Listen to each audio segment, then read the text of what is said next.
সংবাদ সবাইকে স্বাগত জানাচ্ছি। আমি ফিরোজ তোহা। শুরুতে সংবাদ শিরোনাম জানিয়ে দিব সর্বশেষ গুরুত্বপূর্ণ আপডেট সংবাদ। শুরুতেই শিরোনাম, সফলতা না আসা পর্যন্ত লড়াই চলবে বলছেন বিএনপির মহাসচিব মির্জা ফখরুল ইসলাম আলমগীর।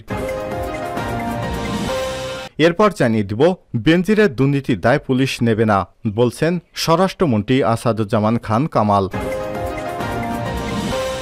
এদিকে আওয়ামী লীগ নেতার উদ্দেশ্যে ছোড়াগুলি কলেজ ছাত্রের পায়ে। সিরাজগঞ্জের বেলকুচিতে আওয়ামী লীগ নেতাকে লক্ষ্য করে ছোড়াগুলি আলামিন নামে এক কলেজ ছাত্রের পায়ে বিদ্ধ হয়েছে। জানিয়ে দিব তারেক রহমানকে দেশে এনে শাস্তি দিতে পারলে বিএনপির অরাজকতা বন্ধ হবে বলছেন আওয়ামী লীগের যুগ্ম সাধারণ সম্পাদক মাহবুবুল আলম হানিফ। জানিয়ে দিব পাট খাতরে পুনরুজ্জীবিত করতে কাজ করছি বললেন বস্ত্র পাটমন্ত্রী জাহাঙ্গীর কবির নানক।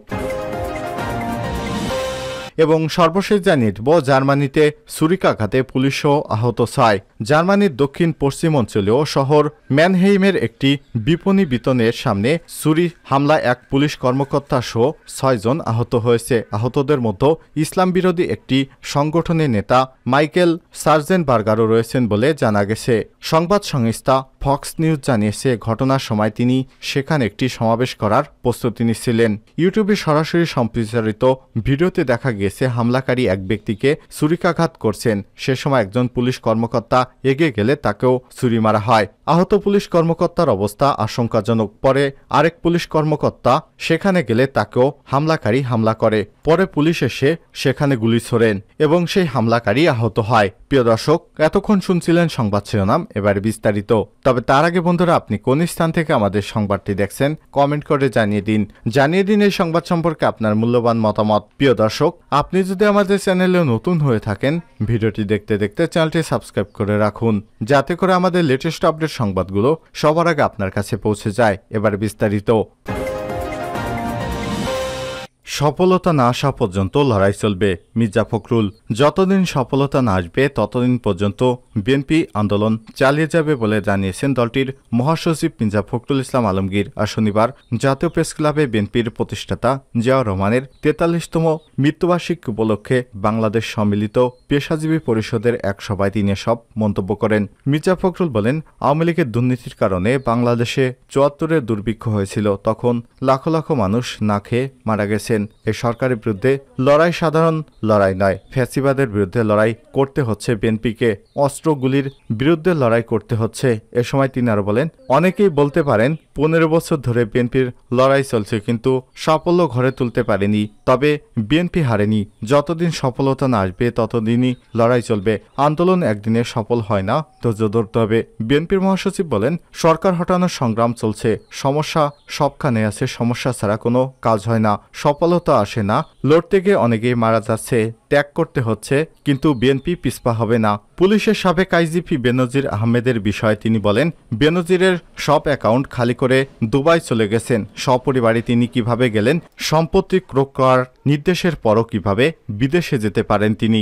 আন্দোলনের মাধ্যমে বর্তমান সরকারকে হটিয়ে জনগণের সরকার প্রতিষ্ঠা করা হবে উল্লেখ করে বিএনপির এই শীর্ষ নেতা বলেন, ওবায়দুল কাদের বলেছেন, আজিজ বেনজিরের বিষয়ে তদন্ত চলছে, ব্যবস্থা নেওয়া হবে। তাহলে কিভাবে বেনজির সপরিবারে দেশ ছাড়লেন? আওয়ামী লীগ যেভাবে প্রচারণার মাধ্যমে দেশে শাসন করছে, সেভাবে আবার প্রতারণা করছে দেশের মানুষের সাথে। শুধু এক আজিজ বেনজির নয়, অসংখ্য আজিজ বেনজির আওয়ামী লীগ তৈরি করেছে।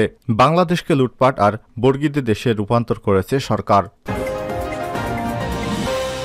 বেনজিরের দুর্নীতির দায় পুলিশ নেবে না, স্বরাষ্ট্রমন্ত্রী। পুলিশের সাবেক মহাপরিদর্শক আইজিপি বেনজির আহমেদ এর দুর্নীতি করে থাকলে তার দায় বাহিনী নেবে না বলে জানিয়েছেন স্বরাষ্ট্রমন্ত্রী আসাদুজ্জামান খান কামাল। আর শনিবার ঢাকা বিশ্ববিদ্যালয়ের টিএসসি অডিটোরিয়ামে এক অনুষ্ঠান শেষে সাংবাদিকদের প্রশ্নের জবাবে সব কথা বলেন স্বরাষ্ট্রমন্ত্রী। এ সময় মন্ত্রী বলেন, যদি কেউ অন্যায় করে থাকে তাহলে আইন অনুযায়ী তার বিচার হবে। বেনজির আহমেদ দুর্নীতি করে থাকলে এটা তার ব্যক্তিগত বিষয়, তদন্তের পরই জানা যাবে যাবে তিনি কি করেছেন। এ সময় তিনি আরো বলেন, পুলিশ বাহিনী অনেক কষ্ট করে জঙ্গি সন্ত্রাস দমন, কোভিড সহ যে কোনো চ্যালেঞ্জ মোকাবেলায় তারা জীবন বাজি রেখে কাজ করছে।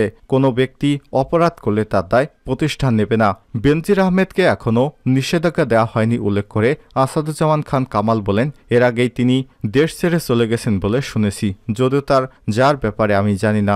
বিস্তারিত জেনে তারপর কথা বলবো। এদিকে ভারতে খুন হওয়া বাংলাদেশি সংসদ সদস্য আনারুল আজিম আনার হত্যার মূল পরিকল্পনাকারী আখতারুজ্জামান শাইনকে যুক্তরাষ্ট্র থেকে ফেরানোর বিষয়ে মন্ত্রী বলেন, মূল হত্যাকাণ্ড যেহেতু ভারতে হয়েছে সেহেতু মূল মামলাও ভারতে হয়েছে। ভারতের সঙ্গে যুক্তরাষ্ট্রের বন্দি বিনিময় চুক্তি আছে, তাই ভারতই এ হত্যাকাণ্ডের মূল তদন্ত করবে। আমাদের দেশে এই হত্যাকাণ্ড সংগঠিত হলে আমাদের পুলিশ বিষয়টি তদন্ত করত। তারা যদি আমাদের সম্পৃক্ত করে তাহলে আমরা তাদের সহযোগিতা করব। হত্যাকাণ্ডের সঙ্গে জড়িত একজন নেপালে পালিয়ে গেছে। এ বিষয়ে স্বরাষ্ট্রমন্ত্রী বলেন, একজন সংসদ সদস্যকে হত্যা করা হয়েছে আর আমরা বসে থাকবো এমন হতে পারে না। হত্যাকাণ্ডের সঙ্গে জড়িত এবং সহযোগিতাকারী সবাইকে শাস্তির আওতায় নিয়ে আসা হবে। নেপালে একজন পালিয়ে গেছে, তবে সে কোথায় আছে এটা সুনির্দিষ্টভাবে বলা যাচ্ছে না। তদন্ত হচ্ছে, তাকে ফিরে আনতে সব ধরনের প্রচেষ্টা অব্যাহত রয়েছে।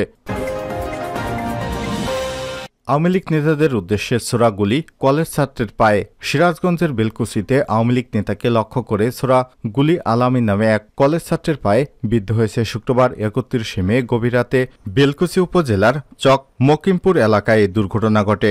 গুলিবিদ্ধ কলেজ ছাত্র ওই গ্রামের জমশের আলীর ছেলে এবং যমুনা ডিগ্রি কলেজ এইচএসসি পরীক্ষার্থী। তাকে Sirajganj Shahid M A. Mansur Ali medical college হাসপাতালে ভর্তি করা হয়েছে। বেলকুচি থানার পরিদর্শক তদন্ত আব্দুল বারিক জানান, শুক্রবার রাত 11:30টার দিকে রাজাপুর ইউনিয়ন আওয়ামী লীগের তথ্য এবং গবেষণা বিষয়ক সম্পাদক এবং বালু ব্যবসায়ী শওকত আলীকে অনুসরণ করছিলেন 3 থেকে 4 জন ব্যক্তি।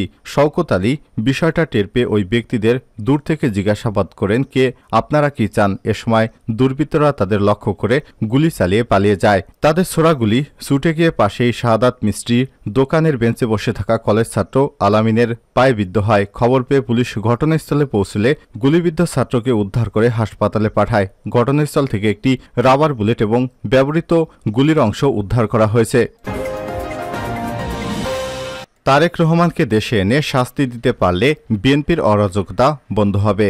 আওয়ামী লীগের যুগ্ম সাধারণ সম্পাদক মাহবুবুল আলম হানিফ এমপি বলেছেন, তারেক রহমানকে দেশে এনে বিচার করে শাস্তি দিতে পারলে বিএনপির অরাজকতা বন্ধ হয়ে যাবে। কারণ এদেশে যত সন্ত্রাসী কর্মকাণ্ড সব তারেক রহমানের নির্দেশেই হয়ে থাকে। শুক্রবার 31 মে বেলা 11টায় কুষ্টিয়া শহরের পিটিআই রোডে নিজ বাসভবনের সাংবাদিকদের এসব কথা বলেন তিনি। হানিফ বলেন, বাংলাদেশের রাজনীতিতে যে অবক্ষয় এবং যে দুর্বৃত্তায়ন এগুলো সবগুলোই সৃষ্টি হয়েছিল জিয়াউর রহমানের হাত ধরে। 1975 সালে জাতির পিতাকে হত্যার পর রাষ্ট্র ক্ষমতা দখল করে জিয়াউর রহমান তখন এই দেশের রাজনীতিটাকে ধ্বংস করে দিয়েছিলেন তিনি বলেন, আওয়ামী লীগকে ধ্বংস করতে তিনি সেই সময় মিজান চৌধুরী সহ অনেক রাজনীতিবিদদের টাকা দিয়ে দল ভেঙেছিলেন। বাংলাদেশের রাজনীতির সব কলুষিত কাজগুলো করেছিলেন জিয়াউর রহমান। সেই দলের একজন কর্মী মির্জা ফখরুলের এত বড় গলায় কথা বলার কোনো সুযোগ নেই। হানিফ আরও বলেন, একটা প্রবাদ আছে, চোরের মায়ের বড় গলা। মির্জা ফখরুল এখন সেটাই হয়েছে। এই বাংলাদেশে যত অন্যায় অনিয়ম, যত হত্যা খুন রাহাজানি সবই হয়েছে বিএনপির রাষ্ট্র ক্ষমতায় থাকতে। জ্বালানি তেলের মূল্য বৃদ্ধি নিয়ে হানিফ বলেন, তেলের দাম 1 টাকা আর 2 টাকা বৃদ্ধি পেলে সাধারণ মানুষের উপর চাপ হয়, কিন্তু আমদানি মূল্য বৃদ্ধি পাওয়ায় সরকারকে দাম বাড়াতে হচ্ছে। এ সময় কুষ্টিয়া 2 আসনের এমপি কামারুল আরেফিন সহ বিভিন্ন পর্যায়ের নেতৃত্ববৃন্দ উপস্থিত ছিলেন।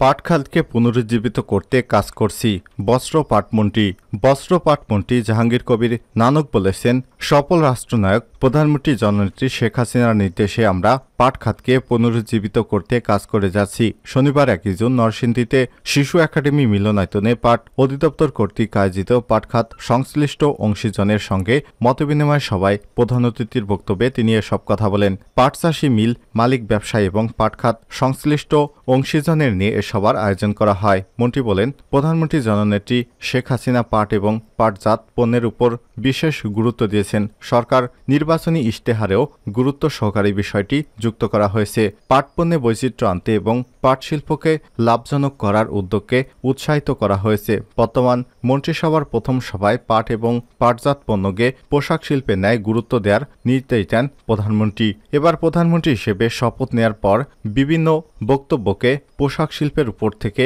নির্ভরশীলতা কাটিয়ে পাট, চামড়া ইত্যাদি শিল্পকে এগিয়ে নিতে নির্দেশনা দিয়েছেন। এ সময় তিনি বলেন, দেশের অর্থনীতিতে পাটের হারানো ঐতিহ্য ফেরানো এবং পরিবেশ বান্ধব পাটজাত পণ্যের বহুমুখী ব্যবহারের জন্য সর্বাত্মক প্রচেষ্টা গ্রহণ করতে প্রধানমন্ত্রী জননেত্রী শেখ হাসিনা বিভিন্ন অনুশাসন এবং দিক নির্দেশনা দিয়েছেন। প্রধানমন্ত্রীর অনুশাসন এবং দিক নির্দেশনা অনুযায়ী আমরা কাজ করে যাচ্ছি। মতবিনিময় সভার মতো অনুষ্ঠানগুলোতে অত্যন্ত ফলপ্রসূ অভিহিত করে মন্ত্রী বলেন, এখান থেকে প্রাপ্ত সুনিশ্চিত মতামত আমাদের সমৃদ্ধ করেছে। এখানে বক্তারা ঠিকই বলেছেন, পাট জাগ দেওয়ার সমস্যা, পুকুর নাই, খালে পানি নাই, আমরা এ সমস্যা সমাধানের উপায় খুঁজছি। পাট বীজ উৎপাদনে আমরা স্বনির্ভর হতে চাই। প্রতিবেশী দেশ থেকে পাট বীজ আমদানি নির্ভরতা কমাতে কাজ করে যাচ্ছি। আমি ছোটবেলায় আমাদের বাবাকে পাট চাষ করতে দেখেছি। পাটের গন্ধ এখনো আমার মনে পড়ে। আমার 6 ভাই বোনের পড়াশোনা হয়েছে পাট চাষের টাকায়। নরসিংদী জেলা প্রশাসক ডক্টর বদিউল আলমের সভাপতিত্বে অনুষ্ঠানে বিশেষ অতিথি হিসেবে জাতীয় সংসদের নরসিংদী 1 আসনের সংসদ সদস্য লেফটেন্যান্ট কর্নেল অবসরপ্রাপ্ত মোহাম্মদ নজরুল ইসলাম হিরু, নরসিংদী 2 আসনের সংসদ সদস্য এবং বস্ত্র পাট মন্ত্রণালয় সম্পর্কিত স্থায়ী কমিটির সদস্য ডাক্তার আনারুল আশরাফ খান দিলীপ, সংরক্ষিত মহিলা আসন 35-এর সংসদ সদস্য ফরিদা ইয়াসমিন, বস্ত্র পাট মন্ত্রণালয়ের সচিব মোহাম্মদ আব্দুর রউফ, পাট অধিদপ্তরের মহাপরিচালক জিনা তারা, নরসিংদী জেলার পুলিশ সুপার মোহাম্মদ মুস্তাফিজুর রহমান, নরসিংদী জেলা আওয়ামী লীগের সভাপতি জিএম তালেব হোসেন প্রমুখ উপস্থিত ছিলেন।